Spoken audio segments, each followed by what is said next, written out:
Right.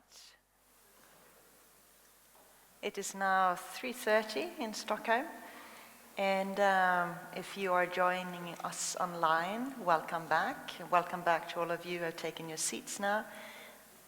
And we are ready for our closing remarks. I would once again like to invite three of the speakers that we already heard from today, this morning and this afternoon. Fänge, previous director, SCA, and Jamila Afghani, president of the Afghan section of the International Women's League for Peace and Freedom. You are joining us online. And Andreas Stefansson, Secretary General of the Swedish Committee for Afghanistan. Please join us here on this stage.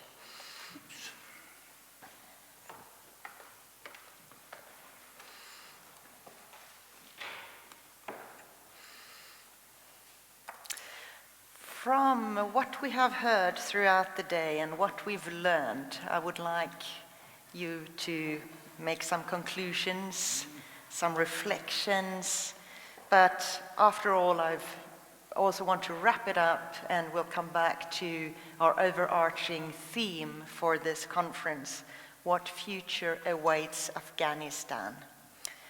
Anders, would you like to start? Yeah, it will be mainly reflections. Mainly reflections, yeah. That's fine.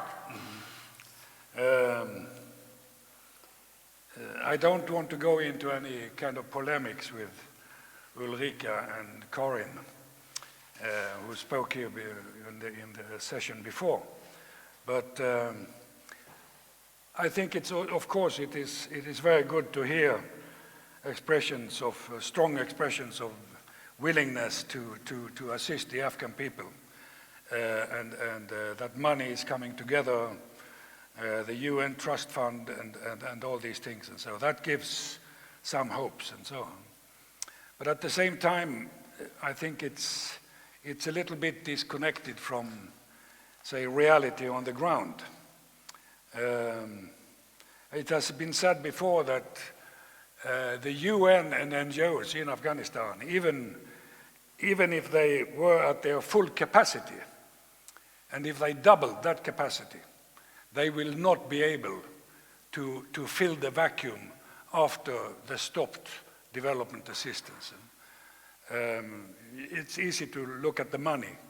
I mean, I think the UNDP Trust Fund, I think a figure mentioned $1.4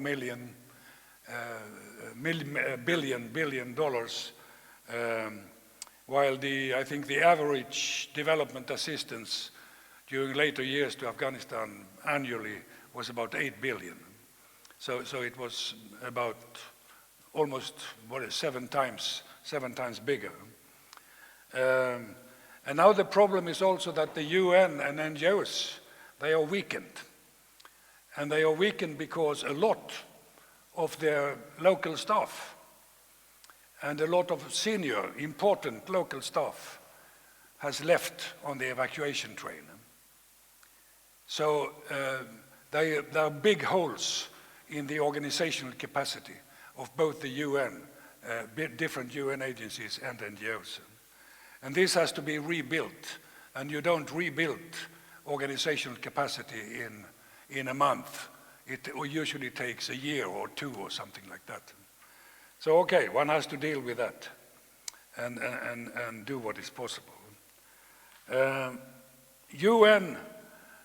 UNDP is mainly have a tradition, or actually a policy, of working with governments, working with ministries and others and so on. UNDP is not an implementing agency.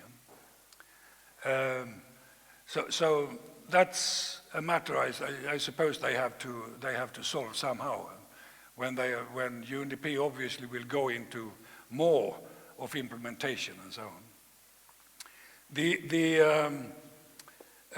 The humanitarian UN agencies like UNICEF and WFP, they work a lot with NGOs. To some extent they do work themselves, but I would say the main part of their work are carried out through subcontracting NGOs. And I don't know, but I presume that quite a few of the Afghan, I mean the multitude of Afghan NGOs which were in Afghanistan before 15th of August, they have simply ceased to exist. They are not there anymore. And I know a few international organizations which are NGOs which have left and so on. So this is definitely a huge problem which has to be solved.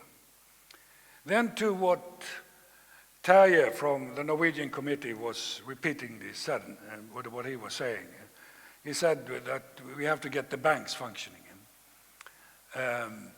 The financial system in Afghanistan is very close to collapse. And the main I talked about it when we started up here and so on. And the main reason for this is the US sanctions regime.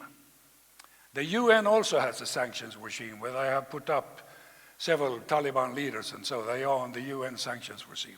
But banks in Europe and the United States and elsewhere and so on, they are not so afraid of the UN sanctions, because if you violate the UN sanctions, the UN is making a statement and then you shrug your shoulders and you continue as a bank. Yeah? But if you violate the US sanctions regime, then what happens is that you can get very, very serious fines. You can be, I mean, hundreds of millions of dollars you can be obliged to pay in fines. Or in the worst case scenario, you can be prohibited from trading with dollars. And dollars is the hard currency internationally. So if you are prohibited from trading with dollars, you are finished as a bank. And this means that banks are very, very nervous when it comes to Afghanistan, as it is now. And there are lots. The Swedish committee has experience. I hear from others, they have similar experience, that they go to a bank and they want to transfer money to an hawala man in, let's say, in Dubai or in Islamabad. And what the hawala man is doing is then they are using the traditional transfer system. So you pay the hawala man and then you can pick up the money at the money market or with what you call a hawaldar in Kabul. But the banks are now asking, so you're paying this man, a hawala man, in Dubai, and where are the money going afterwards? Yeah, well, then you're honest and you say, well, it goes to Afghanistan. Sorry, we are not making that transaction, I say. So they block you. So, and then I hear ICRC, they are taking in their money on hawala. So they obviously, it could be their international mandate in the Geneva conventions and these things which gives ICRC a possibility which ordinary NGOs do not have and so on. That might be so. So it's one of the main problems now is to get the money into Afghanistan. It's nice, it's hunky-dory that there is $1.4 billion. But if we can't get it into Afghanistan, even more people will die. I mean, many people will die even if we get it in, but even more people will die if we don't get it in. So this is coming upon the conscience of the international community, and especially the United States, which lost the war. They did. I mean, I talked to Afghans, and on WhatsApp and Signal and so, and from several now I hear that the Americans, they lost the war, and now they are taking their revenge in the economic sector. But the problem is that they are not taking their revenge on the Taliban. As you can see, the Taliban, they have pretty big stomachs and so on. They will continue to have big stomachs. They are taking their revenge on the Afghan people. Research on sanctions shows very, very clearly that sanctions regime does not hit the political elites. Sanction regimes hit ordinary people. And this is something which has to be discussed. This issue has to be brought up, because otherwise we are facing a double calamity in Afghanistan. And so this is what I wanted to say here now. Thank you. Thank you very much. Jamila, you're now with us again. Thank you for joining us. And I would like to ask you a little bit about your conclusions and reflections from what you've heard throughout the day, and also if you would like to come back to our overarching theme of what future awaits Afghanistan. Jamila. Thank you very much for having me again. It was a wonderful program today. Although I was away physically, but mentally and emotionally, I was there with you and I was following throughout the day. And very important points were discussed today that I want to focus on it once again. And it is the issue of humanitarian crisis that we are extremely worried about it. And international community has already committed some fund to Afghanistan. But the question is how this fund can go to Afghanistan and how this fund can be benefited Afghan people. As we were hearing from the colleagues earlier, already the crises are hitting people very hardly, and until that money is reaching to Afghanistan or that grant is reaching to Afghanistan, many other people will suffer. But when and how we can control that or stop that damage. This is very important. Being as a woman activist and disability right activist, I'm extremely concerned that at the moment, girls and women with disability are totally forgotten people from the scenario, and this all humanitarian crisis are taking them on them very hardly, and they are suffering a lot. On daily basis, I receive many messages, and there is no way to help them out. Like my organization is one of the very few organizations that currently actively working in Afghanistan. But if the flow of money is not there, if the banks are not operating, how we will continue our work? And usually this question is coming in my mind again and again, that international community is talking about WPS, about women's rights, about supporting women's rights. But at the moment, women's rights are at the verge of collapse. We are in survival mode. And when we are in survival mode and we are not getting help and support, very few women organizations that are working, they will be also, very soon they will collapse and they will stop functioning. Then how we can talk about women's rights in Afghanistan? And I also wanted to say that all these, whatever political game or whatever regional or proxy war or whatever you name it, the situation in Afghanistan, the only and final conclusion is people are suffering. People are suffering the most. And this is the nation that's suffering for the past 40 years.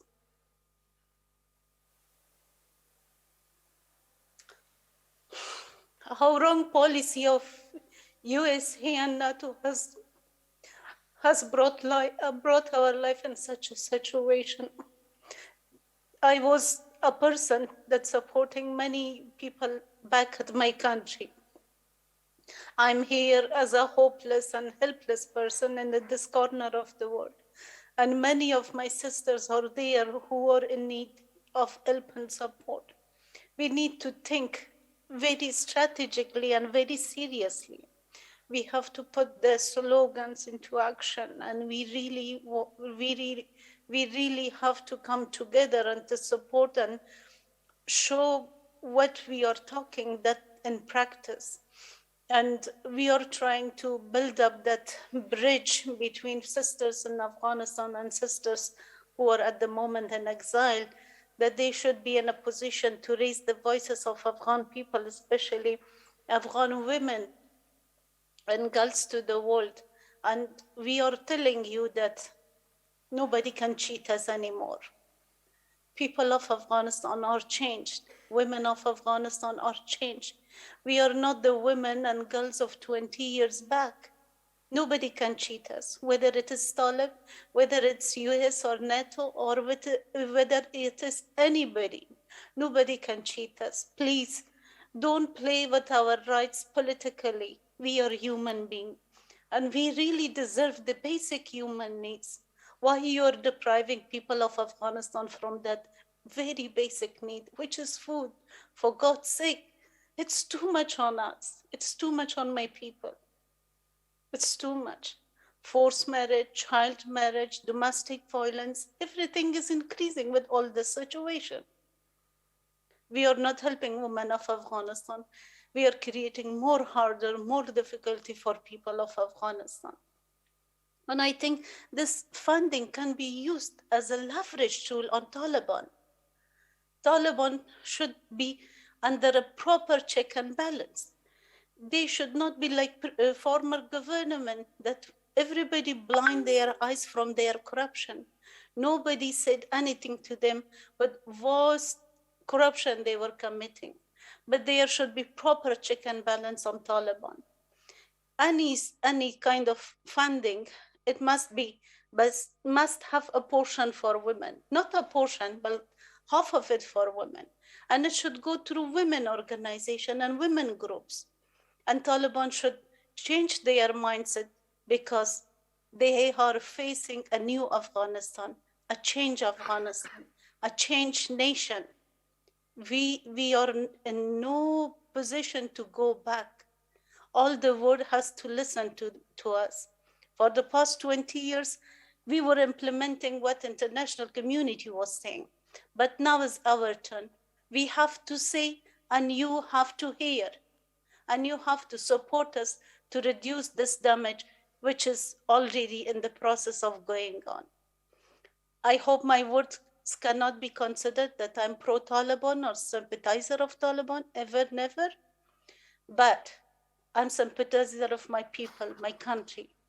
And you have the leverage to stop this damage and to help us and stand beside us, not by word, but by actions. Thank you. I'm sorry for being emotional. We are passing from such a difficult situation that mostly in every setting I have to cry. I'm sorry for this. Thank you. Don't be sorry for it, please. Thank you very much for your very moving address, and I think it all touched us to the core. And we're talking about putting slogans into action and a changed nation. Andreas, Stefansson, would you like to finish off the closing remarks here with some wise words? Yeah, that was very strong, and I appreciate that you shared your reflections with your emotions, Jamila. Just, it's a bit difficult to actually take on after her. I think, unfortunately, seems to not be on screen anymore. She might be back. But I think that pain we have to take very seriously, and we feel it as well. And I think that pain also contains seeds of hope, because what you're expressing is also that if we find ways, if we do manage to continue supporting the Afghan people, there is hope. There is hope. And that's what we're grappling with. How can we continue to find ways and means? And we've addressed so many complexities today and political dimensions of hurdles.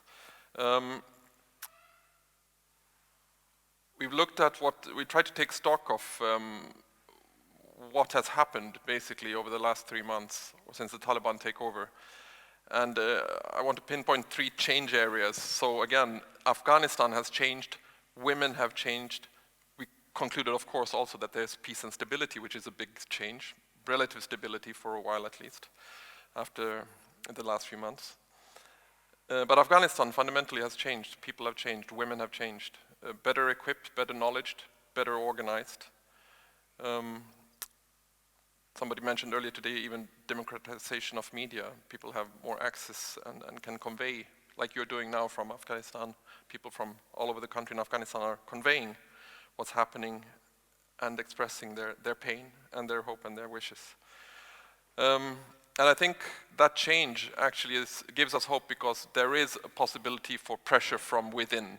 And I think when we discussed how we are to understand the Taliban, we've also said very rigid, principled demands from the outer world might also somehow undermine the possibility to have a dialogue that is perhaps more, as we know the Taliban from the rural areas, that is more discreet, more pragmatic. But I do believe that the Taliban feel very strongly that there is pressure from below and a different country, different people that they now are governing. So the first area is that yes, Afghanistan has changed, and that gives us some hope. Not only some, that is perhaps our hope. The second area is then what we discussed, have the Taliban changed? And there's a lot of what they stand for that should be questioned, of course, but we also have pinpointed that they partially have changed. They're not monolithical, and there is scope, and we can and we need to continue engaging with them. And there are also moderate forces within that we can then promote, and engagement could promote that. And we have substantial experience of that from the ground for many years. Afghanistan is kind of a constant negotiation process in many ways. And in local areas, that is very true with the local Taliban leaders, that to some extent, some of them are responsive and actually show flexibility. And what's somehow happened is that what we've been doing on the countryside for many years now has taken up to the national level, and the international community has to face that. And we're then ending up in issues of legitimacy, recognition, and all that. But also, as was pinpointed today, I think it's important to remind ourselves that what are the alternatives now? We cannot dream away the Taliban regime. Alternatives, ISK or civil war. The third change area, and I think that's where we really have to point fingers to ourselves and to the international community, is where do we see the change in how we relate to Afghanistan and how we support Afghanistan? And that's where we have a lot of fundamental challenges, and they have to be addressed urgently. We have to find alternatives to continued freezing, sanctions, and isolation. Because continued freezing, sanctions, and isolation will result in much more worse outcomes, and we're seeing some of those outcomes unfolding right now. So we have questions. How do we possibly see modifications or easing of sanctions? What are the new funding mechanisms? And what does new programming look like? There have been talk about parallel systems, direct UN, NGO programming, and so on. And of course, some of these issues, sanctions, funding mechanisms, especially if you're going to save public health structures, public goods, public institutions, you then come close to issues of recognition and legitimacy. And I don't think that we likely within soon will see a process where we're actually really going towards recognition and legitimacy. I mean, there are these statements saying, you know, we will judge by the actions of the regime and we will assess. And to judge by actions take time because they've hardly got their governance together, and it will take time before we start to see the actions. And also, I think Per Olsson-Fried pinpointed, it also relates, of course, to domestic politics in home countries of the international community. How would that be perceived if there's a fast track towards recognition and legitimacy? How would the public understand how we one day say not a single cent, and then a few months later down the line we say let's move towards legitimacy, recognition? But I think that being stuck in that quagmire that we are, we feared when the Taliban took over, will they be taking Afghanistan back to the 90s? And perhaps we're a bit relieved that they didn't really turn out to be that bad, although we're still judging by the actions. But if we don't get our act together, we will be the vehicle taking Afghanistan back to the 90s. And that's a highway. If we don't get our act together, we're moving on a highway towards the misery of the 90s.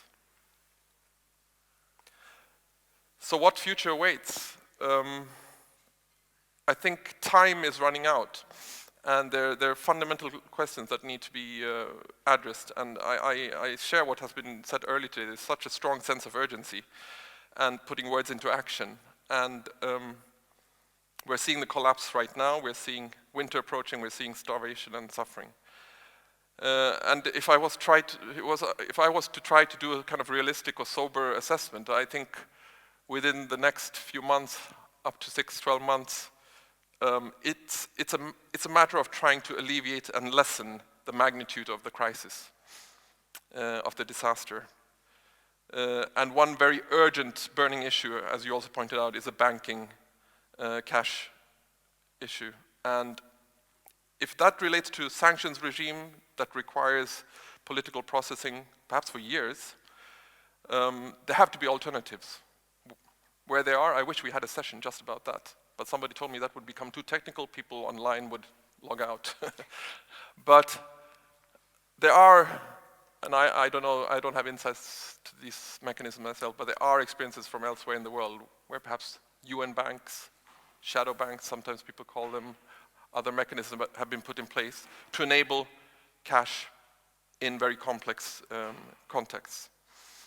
The trust funds, of course, there has to be money, even if you can get it into the country, there has to also be money then in these big funds for saving Afghanistan. And there we are seeing some encouraging signs. But even there, the world community must move faster. And then the delivery mechanisms. I believe that if we do indeed get both funding mechanisms and cash on the ground, the delivery mechanisms will, for the next 6-12 months, be parallel delivery mechanisms. We won't be able to start to engage into the public institutions, public ministries and so on, because we have the whole kind of not putting a cent into the regime. So we're going to have a period where this banking cash issue, the trust funds, and the parallel delivery mechanisms will be worked on. Hopefully, if those mechanisms are put in place, and now I'm talking about weeks. I mean, we can't wait for them for 3 to 6 months. But if we get them in place within the next few weeks, the next month or two, they start to actually be rolling out, we might be able to alleviate some of the crisis. And then in the meantime, of course, the longer term, establishing roadmaps that might then lead to partnerships, eventual recognition, sanctions easing, and plans to get back to nationally owned public services. Because at the end of the day, Afghanistan needs to own and build its own country, and people have to own. There's a lot of ownership that has actually evolved over the last few years, and I think when you express your pain and sorrow, I hear that also from colleagues and our organization and so many others that have worked so hard to actually build what has been achieved in Afghanistan. And just to stand by and watch it collapse is extremely painful. So, in sum, I think it will get worse.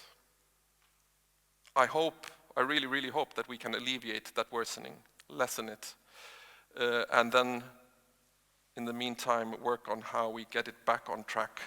So, to use an expression I think you sometimes use, it looks like it's going to get darker for a while, but hopefully after a while it will start to lighten up again. And at the end of the day, we should remind ourselves it's all about doing our utmost for the people of Afghanistan. And there is hope there. Change has happened, and Afghan people want to defend what they have achieved, and we have to do our utmost to help them in that. Thank you. I think those are very good last words, that the hope for Afghanistan is actually the Afghan people themselves, and we need to support there on the ground. Thank you so much for coming. Thanks to you, thanks Jamila, thanks to the audience, and thanks for everyone who's been discussing and contributing to these very complex issues. It's not an easy issue that we've been discussing today. Some solutions, some hope, and some opinions have been exchanged here, and a lot of wisdom and lessons learned. Thank you so much for coming and for this interesting discussion. And I will again invite Anna Ek up to the stage to say a few words for the mingle. What's happening after now, the discussions? or Is this on? information? Yes, information. I have 3 important messages. I'm still a bit moved by the last session, sorry. But I have 3 last important messages of completely other nature though. But yes, there is a mingle up in front here. You can find refreshments and some snacks. Please stay. I see preparations are full going on. That was the first one. The second one, I want to thank you. I want to say thank you to everyone who worked off stage to make this event happen. I hope you know who you are, and we will celebrate you afterwards in the office. And last but not least, certainly, thank you, Görel, for amazingly good moderator job today. You've been really professional in handling this hybrid conference, I think. So should we end with a big applause for Görel and our colleagues? Thank you very much. Thank you. Thank you. So that's it. See you upstairs. Please make your way upstairs for mingles, discussions, continue, solve issues, share wisdoms.